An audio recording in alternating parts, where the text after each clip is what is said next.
घाटी में चलने के कारण अवरोधक पवनें मानी जाती हैं। सॉरी, चैनल जनित पवनें मानी जाती हैं।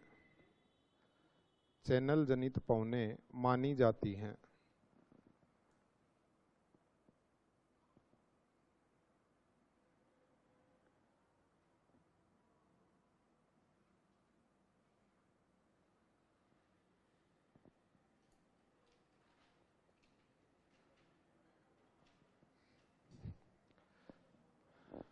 देखिए दोस्तों, जब यहां पर हम बात करते हैं, यस सर, घाटी के निचले भागों में चलने वाली पवनों को चैनल जनित पवनें कहते हैं, या घाटी में चलने वाली पवनों को चैनल जनित पवनें कहते हैं। हाँ, नाम होता है ये। अवरोधकी क्यों कहते हैं? अवरोध उत्पन्न हुआ तो वो चैनल के माध्यम से चलती है। चैनल का मतलब क्या होता है? दो पहाड़ियों के बीच का जो क्षेत्र होता है उसको चैनल कहा जाता है। इस कारण से उनको चैनल जनित पवनें कहते हैं। तीसरा, विक्षोभ जनित पवनें लिखी थी हमने। देखिए साहब, जैसे हम बात करते हैं कि ये हमारे अफ्रीका महाद्वीप है। अफ्रीका महाद्वीप में इधर आपके ये पड़ता है सहारा डेजर्ट, ठीक है, सहारा का मरुस्थल है। दुनिया का सबसे बड़ा मरुस्थल है ये, सहारा का मरुस्थल है। बहुत सारे कंट्रीज के अंदर फैला हुआ है। जब अपन पढ़ेंगे कि कौन कौन से कंट्रीज में फैला हुआ है, उस समय बात करेंगे कि कौन कौन से देशों के अंदर इसका विस्तार आपको देखने को मिलता है। खैर, इधर आप लोगों के पड़ता है अरब का क्षेत्र, तो ये अरब का क्षेत्र है।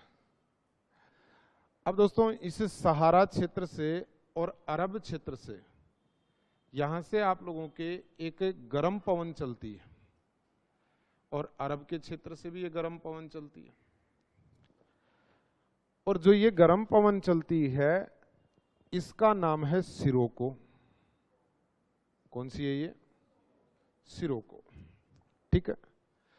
अब जैसे ये गर्म पवन चलती है सहारा मरुस्थल के अंदर, तो सहारा मरुस्थल में, तो मरुस्थल में जब पवन जाएगी तीव्र गति से, तो वो निश्चित रूप से अपने साथ में क्या लेगी? मृदा लेगी। और यहाँ अरब के क्षेत्र में भी और सहारा के क्षेत्र में भी जो मृदा है उसका रंग कैसा है? लाल मृदा मिलती है आप लोगों को। जैसे ही ये आगे बढ़ती है दोस्तों, तो आगे बढ़ने पर यहाँ आप जानते हैं कि दुनिया का एक प्रसिद्ध सागर है, और इस सागर को कहा जाता है भूमध्य सागर, इसी को कहा जाता है रूम सागर, या इसी को कहा जाता है मेडिटेरियन सी। भूमध्य सागर नाम सुना है? क्यों प्रसिद्ध है भूमध्य सागर? अच्छा, भूमध्य सागर को भूमध्य सागर क्यों कहते हैं? किसके? भूमध्य रेखा के मध्य से स्थित है, इस कारण से। तो भूमध्य रेखा तो यहां से गुजरती है, के मध्य स्थित है, यानी तीन देशों के बीच स्थित होने के कारण से, भूमि के बीच में स्थित होने के कारण ये भूमध्य सागर कहलाता है। अटलांटिक महासागर से ये जुड़ा हुआ है जिब्राल्टर चैनल के माध्यम से। इसके अंतर्गत आप लोगों को बहुत सारे सागर देखने को मिलेंगे साहब, ठीक है। इसी के अंतर्गत आपको एड्रियाटिक सागर देखने को मिलेगा, इरेनियन सागर देखने को मिलेगा, इसी में आपके मरमरा सागर देखने को मिलेगा, और इसी में आपके जुड़ा हुआ भाग काला सागर से जुड़ा हुआ भाग देखने को मिलेगा, ठीक है।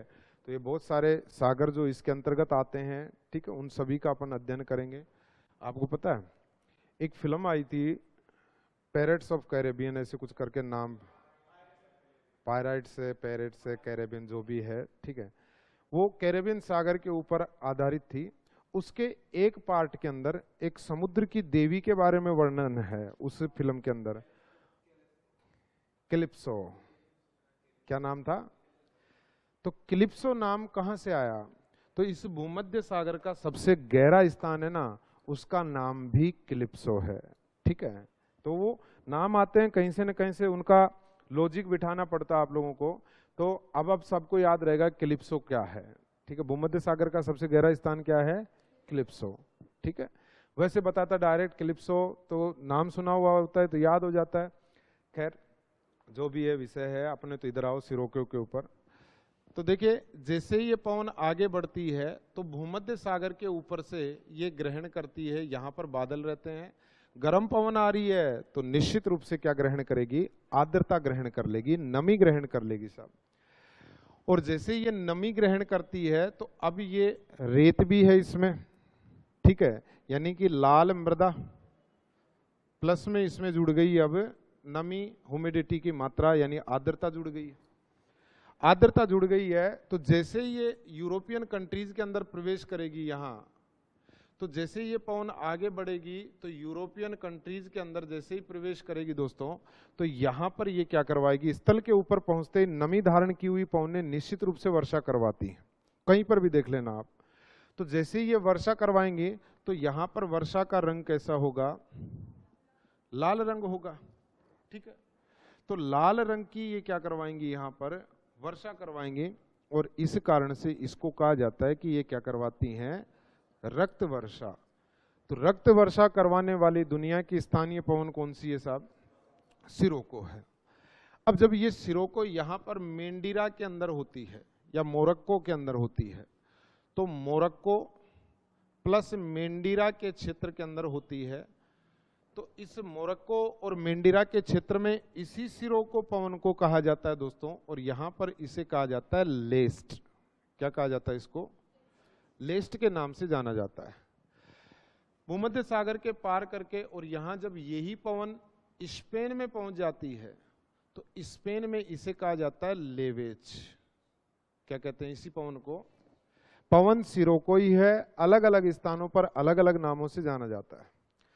जब यही सिरोको पवन अरब के क्षेत्र को पार करके आगे बढ़ती है तो यहां पर अरब के क्षेत्र में इसको कहा जाता है सिमूम।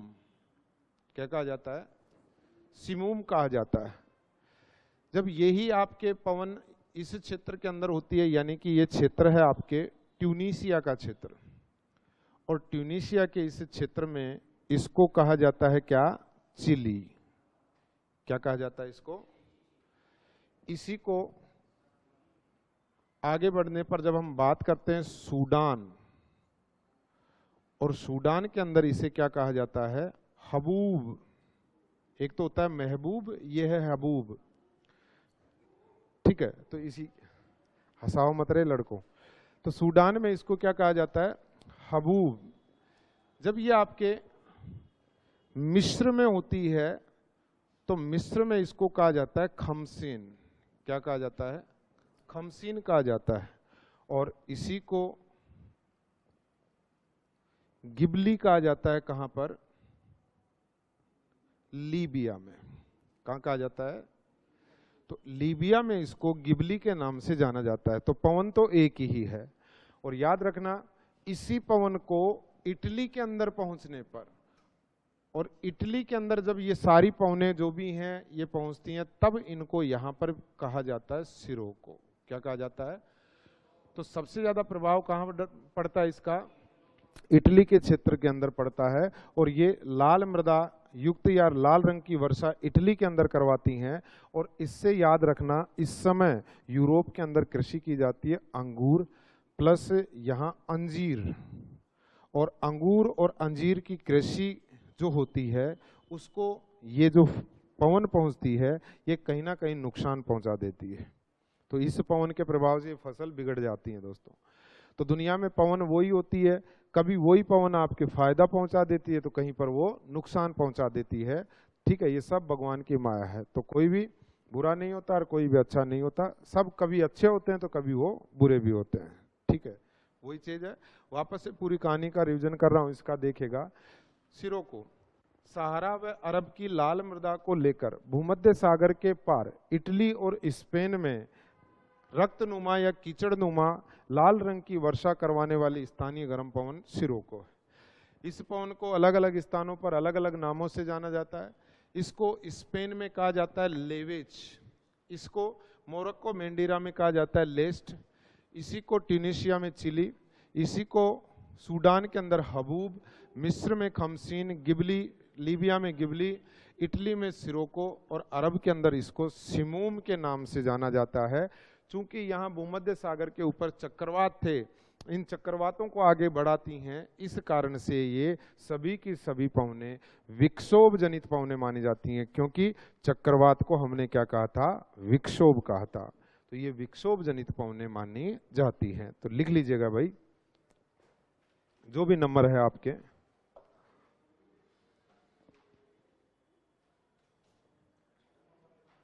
सातवां नंबर सर, लिखिए 7वें नंबर पे सिरोको।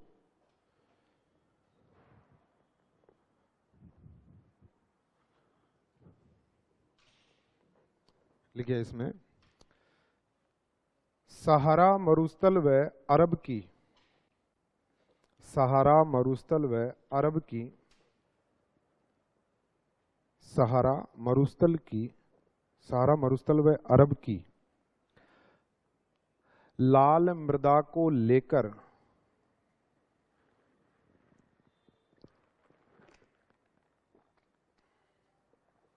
लाल मृदा को लेकर भूमध्य सागर के पार, भूमध्य सागर के पार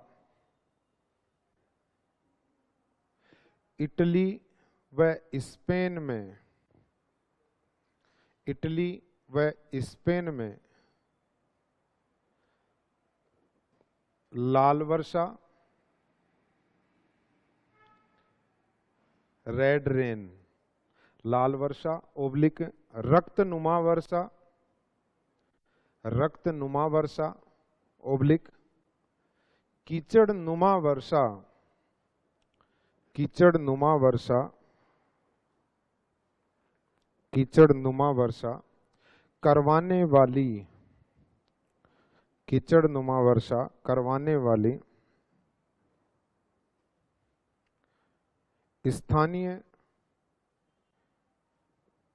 गर्म पवन सिरोको है, स्थानीय गर्म पवन सिरोको है, स्थानीय गर्म पवन सिरोको है। इस पवन को, इस पवन को अलग अलग स्थानों पर, अलग अलग स्थानों पर अलग अलग नामों से जाना जाता है, अलग अलग स्थानों पर अलग अलग नामों से जाना जाता है। जैसे नंबर 1 पर हमने कहा स्पेन, और स्पेन में इसे कहा जाता है लेवेज, ठीक है। नंबर 2 पर हमने मोरक्को व मेंडीरा, और मोरक्को व मेंडीरा में इसे कहा जाता है लेस्ट। नंबर 3 पर है, और नंबर 3 पर इसको ट्यूनीसिया में, और ट्यूनीसिया में इसे कहा जाता है चिली। इसी प्रकार से नंबर 4 पर सूडान, याद रखना आपकी गाइड में इसको ठंडी पवन लिखा हुआ है, सूडान में इसे कहा जाता है हबूब। ये गर्म प्रदेश है, इसमें ठंडी चल ही नहीं सकती पवन। नंबर 5 पर है लीबिया, और लीबिया में इसे कहा जाता है गिबली। नंबर 6 पर है आप लोगों के मिस्र,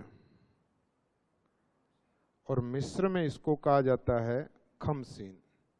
याद रखना, यहां से आप लोगों के सेकंड ग्रेड में 2 बार क्वेश्चन आ चुका है इन्हीं एक ही पवन से, इस बार भी आया है, पहले भी आया है। और इसको अरब में कहा जाता है, और अरब में इसको कहा जाता है सिमूम, सिमूम।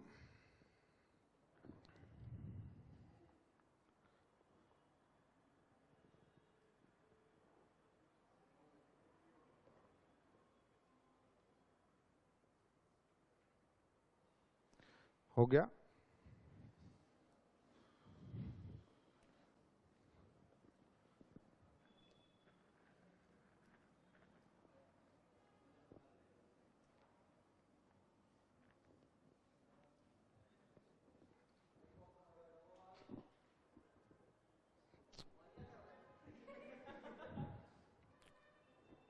देखिए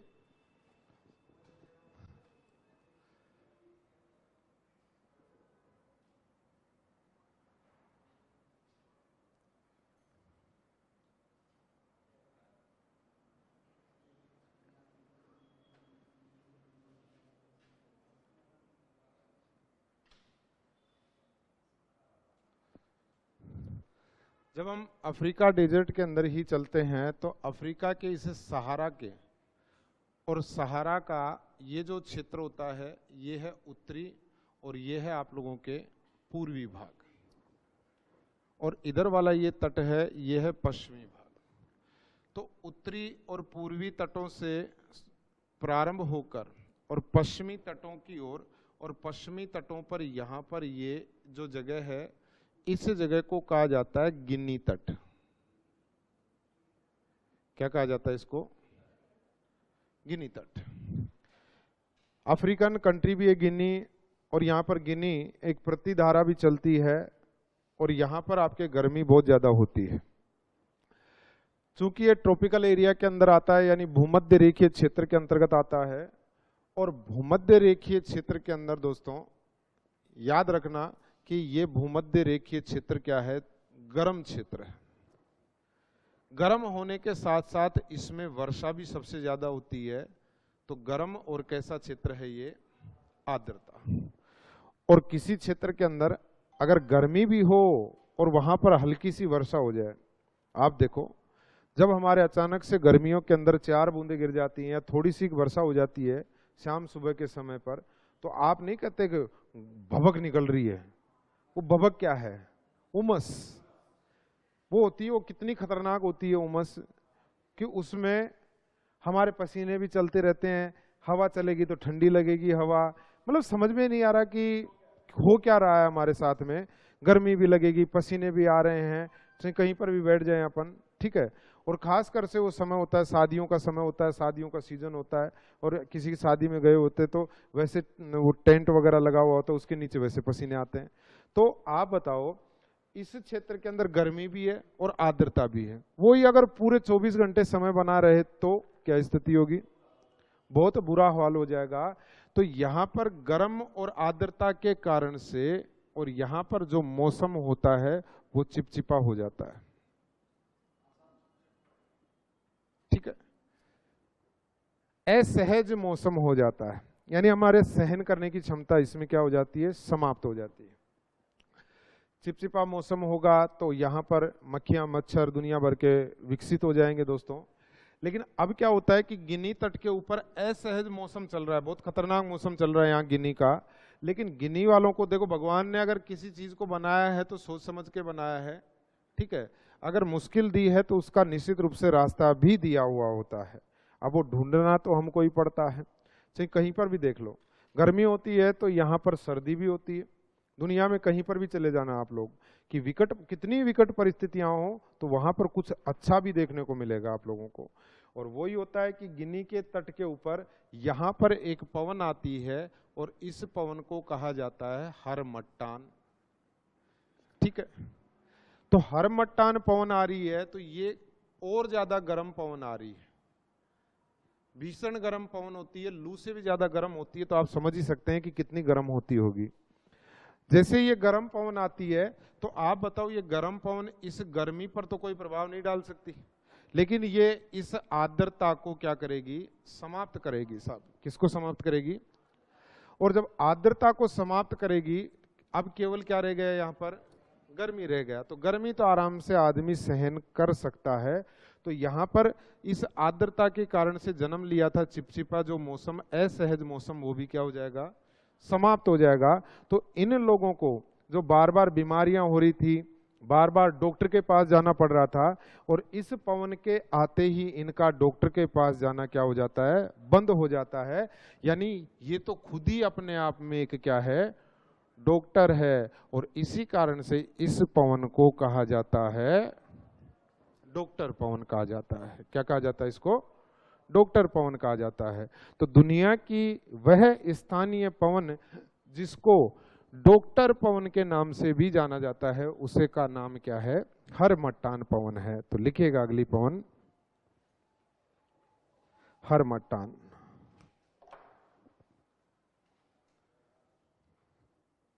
और इसमें लिखेगा अफ्रीका के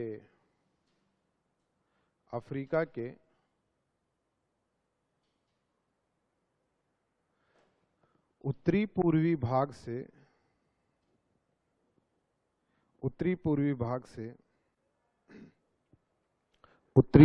भाग से गिनी तट की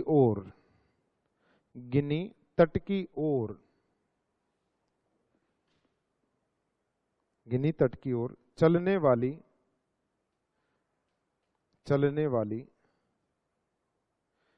स्थानीय गर्म पवन हरमट्टान के प्रभाव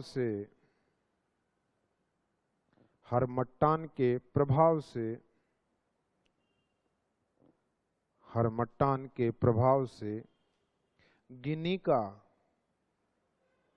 गिनी का आर्द्रता युक्त व चिपचिपा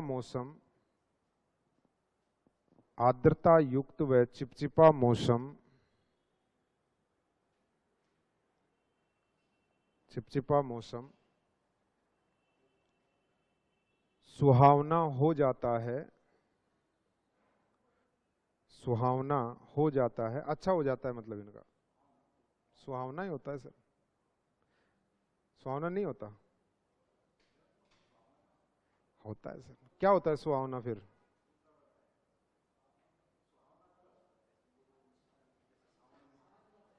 सावन में क्या होती है? गर्म के प्रभाव से ही सुहावना होता है। यहाँ पर अच्छा हो जाता है, इनके लिए अच्छा हो जाता है। आप अपने लिए सोच रहे हो कि आपके तो बोला हमारे वर्षा होती है तब हम उसको क्या कहते हैं? सुहावना। अच्छा, सहज हो जाता है, बात तो वही है, सहज हो जाता है।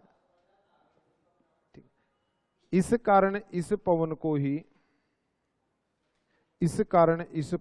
ही डॉक्टर पवन कहा जाता है। इस कारण इस पवन को ही डॉक्टर पवन कहा जाता है। डॉक्टर पवन कहा जाता है।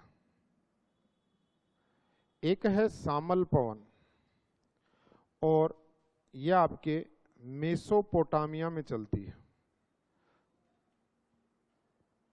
और मेसोपोटामिया के अंदर चलने वाली ये जो सामल है, और सामल पवन चलती है फारस की खाड़ी से। और फारस की खाड़ी कहाँ पड़ती है ये आप लोगों को सिखाएंगे कल। ठीक है, समय हो गया? नहीं, हेडिंग लिख लो बस, सामल। बाकी की चर्चा करेंगे हम अगली क्लास में। धन्यवाद दोस्तों, आप सभी नौकरी लगे, ईश्वर से यही कामना है। Thank you.